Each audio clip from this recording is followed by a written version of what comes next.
பெயர் ஜீவ புஸ்தகத்திலேயே எழுதியிருந்தாலும் கூட நமக்கு பரலோகத்தில் நாம் செய்த பாவத்திற்கு தண்டனை உண்டு. அது அந்த தேவனுடைய கண்களில் நரகத்தின் தண்டனையாகவே குறிக்கப்படுகிறது. அது கணக்கெடுக்கப்படுகிறது.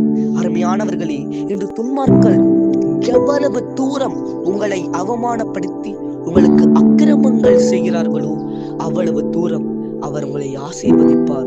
இன்று உலகத்தில் வாழும் துன்மார்க்கர்கள் நினைத்துக் கொண்டிருக்கிறார்கள் தங்களுடைய ஜீவனுக்கு வரும் முடிவே மரணம் என்று.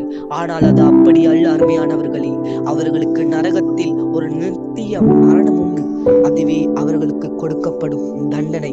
இன்று முதல் நாம் ஒவ்வொருவரும் ஒன்றை பற்றி அறிந்து கொள்வோமாக. இன்று முதல் மரணம் என்றால் என்ன? நரகத்தில் நமக்கு கொடுக்கப்படும் அந்த தண்டனை, நரகத்தில் கொடுக்கப்படும் அந்த தண்டனையின் பேரே மரணம். அந்த மரணத்தில் இருந்து நாம் விடப்பட வேண்டுமா?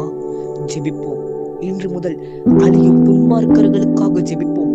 நமக்காக ஜெபிக்காமல், நமக்காக மட்டும் ஜெபிக்காமல், மற்றவர்களுக்காகவும் அழியும் ஜனங்களுக்காகவும் பாவங்களுக்காகவும் துன்மார்க்கத்துக்காகவும் துன்மார்க்கர்களுக்காகவும் ஜெபிப்போமாக. இது கடைசி நியாய தீர்ப்பு ஒன்று வருகிறது. அதில் அவர்களுக்கு தக்க பலனை அவர் கொண்டு வந்து கொண்டிருக்கிறார். நியாயம் செய்கிறவன் இன்னும் நியாயம் செய்யட்டும், அநியாயம் செய்கிறவன் இன்னும் அநியாயம் செய்யட்டும்.